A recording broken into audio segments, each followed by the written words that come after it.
अगला टॉपिक है मध्यकालीन राजस्थान में भक्ति एवं सूफी आंदोलन। तो सबसे पहले हम देखते हैं मीराबाई। मीराबाई का जन्म 1498 ईस्वी में हुआ, कुड़की ग्राम पाली में हुआ। तो मीराबाई का जन्म कहाँ हुआ? 1498 में कुड़की पाली में हुआ। मीराबाई के पिता का नाम रतन सिंह राठौड़ था तथा मीराबाई के दादा का नाम राव दूदा था।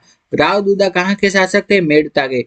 नेक्स्ट हम देखते हैं मीराबाई का विवाह राणा सांगा के बड़े पुत्र भोजराज से हुआ। विवाह के कुछ समय पश्चात ही भोजराज की क्या हो गई? मृत्यु हो गई और मीराबाई किसमें? कृष्ण भक्ति में लीन हो गई। नेक्स्ट है कि मीरा के देवर जो विक्रमादित्य था, मीरा के देवर का नाम क्या था? विक्रमादित्य।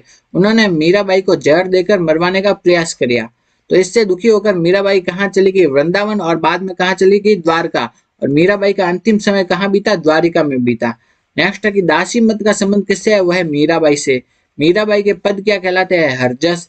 मीराबाई की रचनाएं क्या कौन कौन सी है? गीत गोविंद, टीका, राग गोविंद, पदावली, नरसिंह जीरो मायरो, सत्यभामा जीनु रोशन।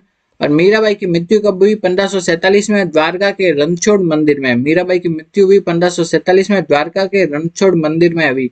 नेक्स्ट है दादू दयाल। दादू दयाल का जन्म हुआ 1544 में अहमदाबाद में हुआ। तो दादू दयाल को क्या भी कहा जाता है? राजस्थान के कबीर भी कहा जाता है। दादू दयाल ने दीक्षा किससे प्राप्त की? बुडियन या वृद्धानंद से प्राप्त की। नेक्स्ट है 1568 में दादू सांबर आ गए और कौन सा किसका काम प्रारंभ किया? दुनिया का काम प्रारंभ किया। तो 1568 में दादू कहाँ आ गए? सांबर आ गए और दुनिया का काम प्रारंभ किया। नेक्स्ट हम देखते हैं बाद में वो कहाँ गए? आमेर चले गए और 14 वर्षों तक आमेर रहे। तो आमेर गए और आमेर रहे 14 वर्षों तक। नेक्स्ट है ऐसे कौन से संत थे जो कि अकबर से मिलने के लिए फतेहपुर सीकरी गए थे? वो है दादू दयाल। तो दादू दयाल पहले तो कहाँ थे? अहमदाबाद में जन्म हुआ, फिर वो सांबर आए, सांबर के बाद में आमेर आए, आमेर 14 वर्ष रहे और अकबर से मिलने के लिए फतेहपुर सीकरी भी गए थे। दादू दयाल का अंतिम समय बीता नरेना जयपुर में। नरेना जयपुर में बीता। दादू पंथ की प्रमुख गद्दी कहाँ पे स्थित है? वह है नारायणा जयपुर में स्थित है। दादू दयाल के कुल शिष्य कितने हैं? 152, जिसमें से 52 शिष्य है वो मुख्य है, उन्हें क्या कहा जाता है? 52 स्तंभ कहा जाता है। नेक्स्ट है दादू दयाल के प्रमुख शिष्य कौन कौन से है वो देखते हैं। गरीबदास, मिस्किनदास, सुंदरदास, बखना जी, रज्जब, माधोदास, ये सभी दादू दयाल के प्रमुख शिष्य है। नेक्स्ट है दादू ने के कौन से शिष्य जीवन भर दूल्हे के वेश में ही रहे थे? वह है रज्जब जी। रज्जब जी जीवन भर दूल्हे के वेश में रहे। नेक्स्ट है कायाबेली, संत, गुणसागर, नाममाला, परिचय का अंग, इन सभी की रचना किसने की थी? दादू दयाल ने। तो कायाबेली, संत गुण सागर, नाममाला, परिचय का अंग, इन सभी की रचना की थी दादू के दयाल ने। नेक्स्ट है दादू दयाल के उपदेश किस भाषा में है? ढूंढाड़ी भाषा में होता है, या फिर ढूंढाड़ी ऑप्शन में नहीं हो तो सद्दू कड़ी या सरल भाषा में है। नेक्स्ट है दादू पंथ की कितनी उपशाखाएं है? 5 उपशाखाएं है। पहली कौन सी है? खालसा, फिर नागा, उत्तरादे, विरक्त, खाकी। खालसा, नागा, उत्तरादे, विरक्त और खाकी, ये 5 शाखाएं है दादू पंथ की। तो खालसा शाखा के जो प्रमुख प्रवर्तक वो कौन है? गरीबदास जी। नागा शाखा के सुंदरदास जी, बनवारी शाखा के उत्तरादेश शाखा के बनवारी जी, विरक्त शाखा के घुमक्कड़ दादू पंथी है, और खाकी शाखा में कौन आते हैं? वह शरीर पर भस्म लगाने वाले तथा जटा धारण करने वाले आते हैं। नेक्स्ट हम देखते हैं दादू पंथ की कौन सी शाखा का मुख्य केंद्र नरेना जयपुर में है? तो नरेना जयपुर में जो कौन सी शाखा है उसका केंद्र है? वह है खालसा शाखा का। नरेना जयपुर में कौन सी शाखा का केंद्र है? वह खालसा शाखा का केंद्र है। नेक्स्ट हम देखते हैं ज्ञान समुद्र, बावनी, रामची अंटक, इन सभी की रचना करने वाले जो सुंदरदास जी है वो किसके शिष्य थे? वो थे दादू दयाल के। और इन लोग की रचना करने वाले जो बालन दास जी है वो किसके शिष्य थे? दादू दयाल के। नेक्स्ट है दादू पंथ का सत्संग स्थल क्या कहलाता है? वह है अलख दरीबा। दादू पंथ का सत्संग स्थल कहलाता है अलख दरीबा। नेक्स्ट है किस संप्रदाय के लोग मिलने पर सत्य राम कहकर अभिवादन करते हैं? दादू पंथ के। नेक्स्ट है आमेर के शासक मान सिंह कछुआ किस संत के समकालीन थे? दादू दयाल के। दादू वाणी तथा दादू रा दोहा, ये इसमें किसके उपदेश है? दादू दयाल के उपदेश है। नेक्स्ट हम देखते हैं दादू दयाल ने कर्म कांड, मूर्ति पूजा तथा जाति प्रथा का विरोध किया था। तो दादू दयाल ने कर्म कांड, मूर्ति पूजा तथा जाति प्रथा का विरोध किया। किसने? दादू दयाल ने। तो दादू दयाल ने कर्म कांड, मूर्ति पूजा तथा जाति प्रथा का विरोध किया था। नेक्स्ट हम देखते हैं दादू दयाल की मृत्यु कब हुई? 1603 ईस्वी में नरेना जयपुर में हुई। दादू दयाल की मृत्यु कब हुई? 1603 ईस्वी में। कब हुई? नरेना जयपुर में हुई। नेक्स्ट है दादू का पार्थिव शरीर कहाँ पे रखा गया है? वह है बेराना की पहाड़ी के नीचे दादू खोल नामक स्थान पर रखा गया है। तो दादू दयाल का जो पार्थिव शरीर है वो कहाँ रखा गया है? भैराना की पहाड़ी के नीचे दादू खोल नामक स्थान पर रखा गया है दादू दयाल का पार्थिव शरीर। नेक्स्ट है, दादू के निधन के पश्चात दादू पंथ का उत्तराधिकारी किसे बनाया गया? गरीबदास जी को। दादू के निधन के पश्चात दादू पंथ का उत्तराधिकारी बनाया गया किसे? गरीबदास जी को बनाया गया दादू के निधन के पश्चात। तो वो कौन थे? गरीबदास जी, जिन्हें दादू के निधन के पश्चात दादू पंथ का उत्तराधिकारी बनाया गया। नेक्स्ट हम देखते हैं ख्वाजा मोइनुद्दीन चिश्ती। तो ख्वाजा मोइनुद्दीन चिश्ती भारत कब आए? 1192 ईस्वी में वो मोहम्मद गौरी के साथ में भारत आए थे। नेक्स्ट है ख्वाजा मोइनुद्दीन चिश्ती भारत आने से पूर्व कहाँ रहते थे? वो रहते थे ईरान में। ईरान में उनका जन्म हुआ था और वहीं पे वो रहते थे। नेक्स्ट है ख्वाजा मोइनुद्दीन चिश्ती भारत आए तब भारत में किसका शासन था? वह था पृथ्वीराज चौहान तृतीय का। ख्वाजा मोइनुद्दीन चिश्ती जब भारत आए तो भारत में शासन था पृथ्वीराज तृतीय का। नेक्स्ट है ख्वाजा साहब या गरीब नवाज किसे कहते हैं? ख्वाजा मोइनुद्दीन चिश्ती को। ख्वाजा मोइनुद्दीन चिश्ती अजमेर में बस गए और इनकी दरगाह को क्या कहा जाता है? अजमेर शरीफ। ख्वाजा मोइनुद्दीन चिश्ती के उपनाम है ख्वाजा साहब और गरीब नवाज। नेक्स्ट है ख्वाजा साहब का उर्स कब लगता है? इस्लामिक कैलेंडर की रजब माह की 1 से 6 तारीख को लगता है। ऐसे कौन से राजपूत शासक थे जिन्होंने दरगाह शरीफ के लिए गांव भेंट किए? वो है मेवाड़ के जगत सिंह तथा अजीत सिंह। तो एक तो है मेवाड़ के जगत सिंह, दूसरे अजीत सिंह। इन दोनों ने क्या किया? जो दरगाह शरीफ के लिए गांव भेंट किए। नेक्स्ट है ख्वाजा मोइनुद्दीन चिश्ती के गुरु कौन है? तो ख्वाजा मोइनुद्दीन चिश्ती के गुरु थे हजरत शेख उस्मान हारूनी। कौन है? हजरत शेख उस्मान हारूनी ख्वाजा मोइनुद्दीन चिश्ती के गुरु थे, हजरत शेख उस्मान हारूनी। नेक्स्ट हम देखते हैं ख्वाजा मोइनुद्दीन चिश्ती कौन से सूफी सिलसिले से संबंधित थे? वो थे चिश्ती सिलसिले से। नेक्स्ट है ख्वाजा मोइनुद्दीन चिश्ती के शिष्य जिन्होंने नागौर के सुवाल क्षेत्र को अपना केंद्र बनाया वो कौन थे? शेख हमीदुद्दीन नागौरी। तो ख्वाजा मोइनुद्दीन चिश्ती के शिष्य जिन्होंने की नागौर के सुवाल क्षेत्र को अपना केंद्र बनाया वो कौन थे? शेख हमीदुद्दीन नागौरी। शेख हमीदुद्दीन नागौरी है, उन्होंने किसको, वो कहाँ थे? नागौर के थे, नागौर को अपना केंद्र बनाया था। नेक्स्ट हम देखते हैं उर्स का अर्थ क्या होता है? लंबे वियोग के बाद मिलन से जो मिलने वाले जो खुशी होती है उसे क्या कहा जाता है? उर्स कहा जाता है। नेक्स्ट हम देखते हैं सूफी। सूफी किस वर्ड से बना है? सफ वर्ड से। ठीक है, सूफी बना है सफ शब्द से। और जो सूफी है, सूफी का मतलब है ऊनी सफेद कपड़ा पहनने वाले लोग। तो सूफी का मतलब है ऊनी सफेद कपड़ा पहनने वाले लोग। नेक्स्ट है चिश्ती सिलसिले में संगीत को ईश्वर प्राप्ति का प्रमुख साधन माना जाता है। संत धन्ना। संत धन्ना है, उनका जन्म कब हुआ? 1415 ईस्वी में हुआ, टोक के धुवन गांव में हुआ। संत धन्ना का जन्म 1415 में टोक के धुवन गांव में हुआ, एक जाट परिवार में हुआ। नेक्स्ट हम देखते हैं राजस्थान में धार्मिक आंदोलन का जो श्री गणेश किसने किया था? संत धन्ना ने किया था।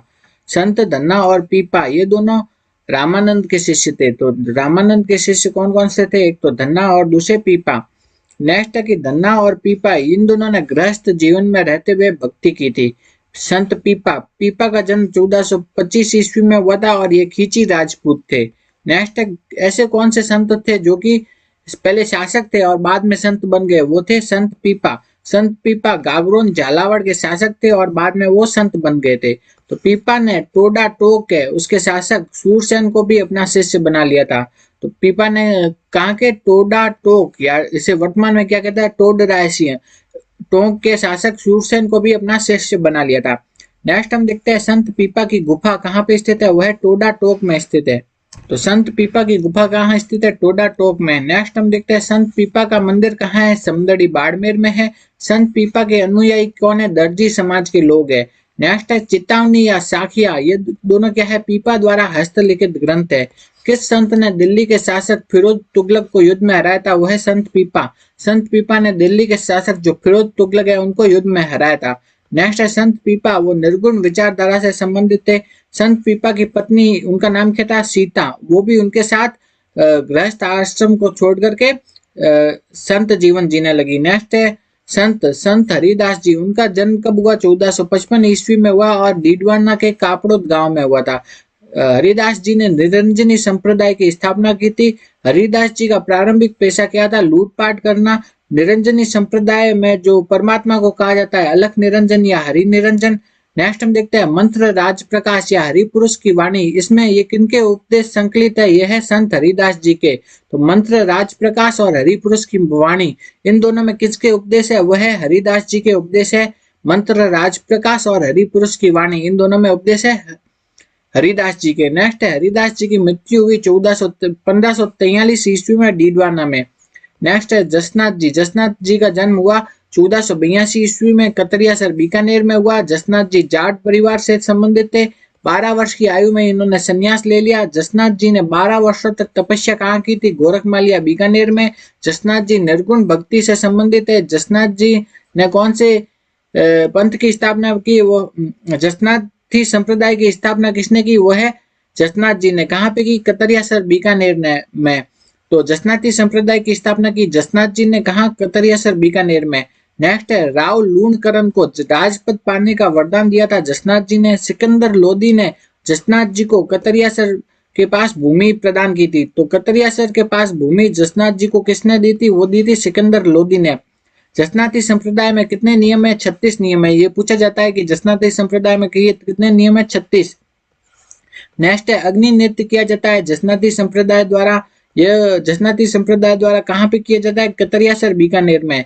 नेक्स्ट है कि सिंबू दड़ा तथा कोंडा क्या है? जसनाथ जी के उपदेश है। तो जसनाथ जी के उपदेश क्या है? सिंबू दड़ा तथा कोंडा।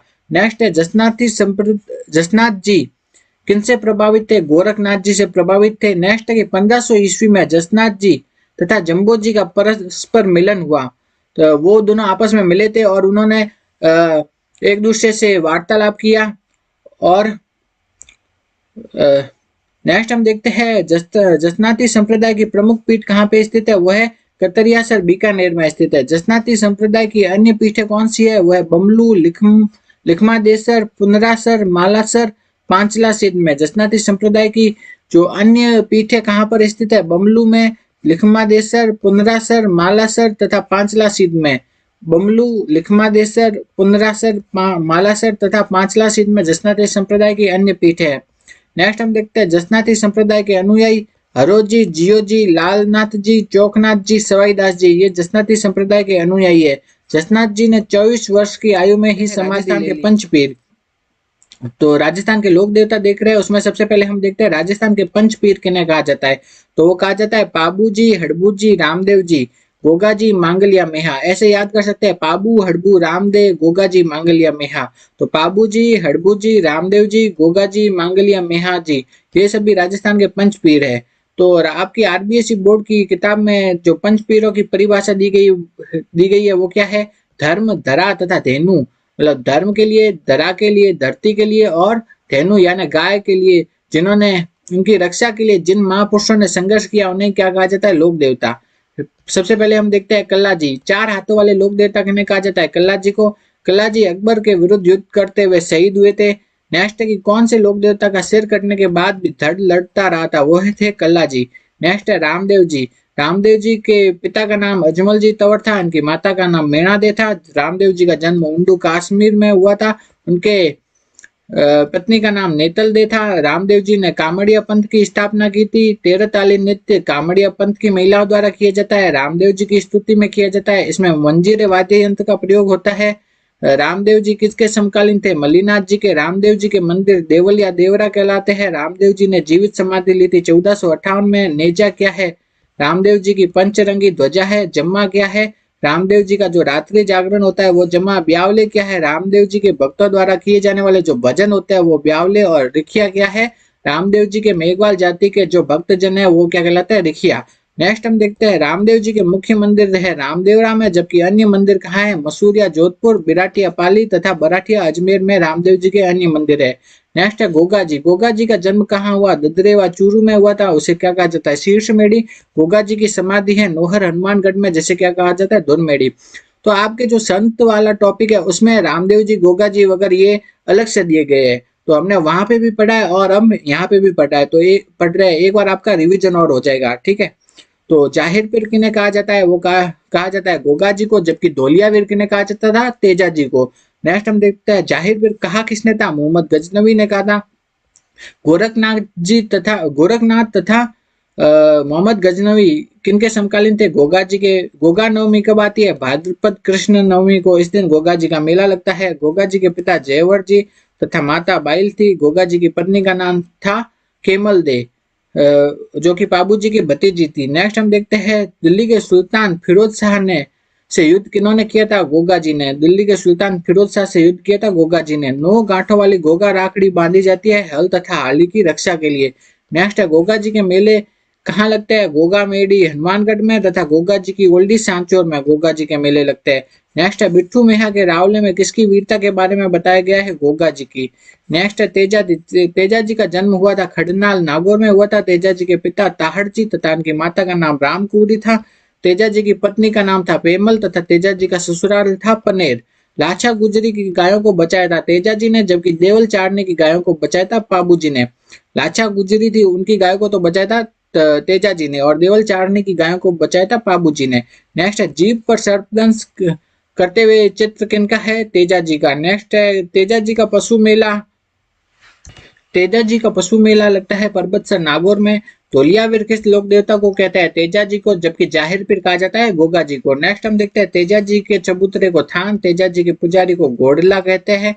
तेजा जी के मंदिर है परबतसर नागौर में और बासी दुगारी बूंदी में। तेजा जी की मृत्यु कब हुई? सुरसुरा किशनगढ़ में हुई थी तेजा जी की मृत्यु। तेजा जी और गोगा जी सांपों के देवता है। नेक्स्ट है पाबू जी है का जन्म हुआ कोलूमंड फलोदी में। पाबू जी के पिताजी का नाम था धांधल जी राठौड़। पाबू जी की घोड़ी थी, उसका नाम क्या था? केसर काल में। ये पूछा जाता है केसर काल में किनकी घोड़ी थी? वो थी पाबू जी की। नेक्स्ट है पाबू जी का प्रतीक क्या है? हाथ में भाला लिए अश्वारोही। ऊंटों के देवता लक्ष्मण के अवतार प्लेग रक्षक कौन है? पाबू जी। ऊंटों के देवता प्लेग रक्षक और लक्ष्मण के अवतार कौन थे? पाबू जी। मारवाड़ में सर्वप्रथम ऊंट लाने का श्रेय पाबू जी को। पाबू जी के अनुयायी कौन थे? वो है रायका या रेबारी जाति के लोग। रायका या रेबारी जाति के लोग वो है पाबू जी के अनुयायी है। सबसे लोकप्रिय फड़ है पाबू जी की। सबसे लंबी फड़ है देव नारायण जी की। पाबू जी की फड़ गाते समय कौन सा वाद्य यंत्र बजाया जाता है? वह है रावण हत्था। पाबू जी की जो फड़ गाते समय बजाया जाता है रावण हत्था।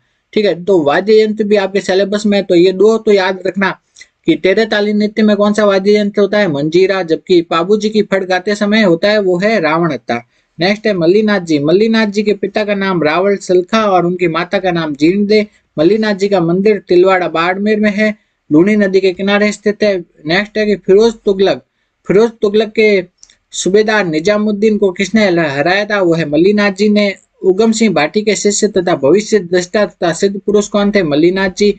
किस लोक देवता ने बड़े स्तर पर हरि कीर्तन करवाया था? मल्लीनाथ जी। मल्लीनाथ जी महेवा के शासक थे और उनकी रानी का नाम क्या था? रूपा दे। कुंडा पंथ के प्रणेता थे मल्लीनाथ जी। यहाँ तक तो अपन ने उसमें भी पढ़ लिया था संतों में। अब हम आगे देखते हैं देवनारायण जी। तो ये लोक देवता में पढ़ रहे हैं देवनारायण जी। तो देवनारायण जी है, देवनारायण जी का जन्म कहाँ हुआ था? मालासेरी में। कहाँ? मालासेरी। देवनारायण जी के पिता का नाम था सवाई भोज और इनकी माता का नाम क्या था? सेडू गुर्जर। देवनारायण जी की पत्नी का नाम था पीपल दे। देवनारायण जी का मंदिर कहाँ स्थित है? आसीन भीलवाड़ा में। देवनारायण जी के अनुयायी कौन है? गुर्जर जाति के लोग है। नेक्स्ट है सबसे लंबी फड़ किनकी है? देवनारायण जी की। बगड़ावत काव्य में किनका यशोगान किया जाता है? देवनारायण जी का। बगड़ावत काव्य में किनका यशोगान किया जाता है? देवनारायण जी का। नेक्स्ट, किस लोक देवता की फड़ पर भारत डाक विभाग ने डाक टिकट जारी किया है? देवनारायण जी की फड़ पर। देवनारायण जी को गुर्जर जाति के लोग किनका अवतार मानते हैं? विष्णु का अवतार। देवनारायण जी का अंतिम समय कहाँ बीता? ब्यावर के निकट देहमाली या देमाली स्थान पर। तो देवनारायण जी का अंतिम समय बीता ब्यावर के निकट देहमाली स्थान पर। देवनारायण जी का पहला पुजारी कौन था? उनका पुत्र ही था, उनका नाम था बीला। नेक्स्ट है देवनारायण जी का मुख्य मंदिर है, वो कहाँ है? आसीन भीलवाड़ा में है। आसीन भीलवाड़ा के निकट सवाई भोज स्थान पर है। तो देवनारायण जी का मुख्य मंदिर आसीन भीलवाड़ा के निकट सवाई भोज नामक स्थान पर है, खारी नदी के निकट स्थित है। नेक्स्ट, देवनारायण जी के अन्य मंदिर कहाँ है? जोधपुर या टोक में तथा देहमाली ब्यावर में। तो देवनारायण जी के अन्य मंदिर है जोधपुर या टोक में तथा देहमाली ब्यावर में स्थित है। नेक्स्ट है मेहाजी मांगलिया। मेहाजी मांगलिया का मंदिर कहाँ है? बापनी जोधपुर में है। मेहाजी मांगलिया अच्छे शकुन शास्त्री थे, लोगों की सहायता करने के कारण लोक देवता के रूप में प्रसिद्ध हुए। मेहाजी मांगलिया जैसलमेर के राव रणक देव से युद्ध करते हुए वीर गति को प्राप्त हुए मेहाजी मांगलिया राव चुंडा के समकालीन थे। नेक्स्ट है हड़बू जी। हड़बू जी का जन्म हुआ भूंडेल नागौर में हुआ। हड़बू जी के पिता कौन थे? मेहाजी सांखला थे। हड़बू जी का मुख्य मंदिर कहाँ है? बेंगटी फलोदी में।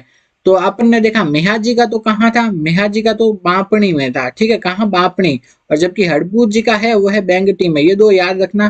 तो मेहाजी को तो कहाँ था? बापणी में, और जो हड़बू जी था उनके बेंगटी फलोदी में।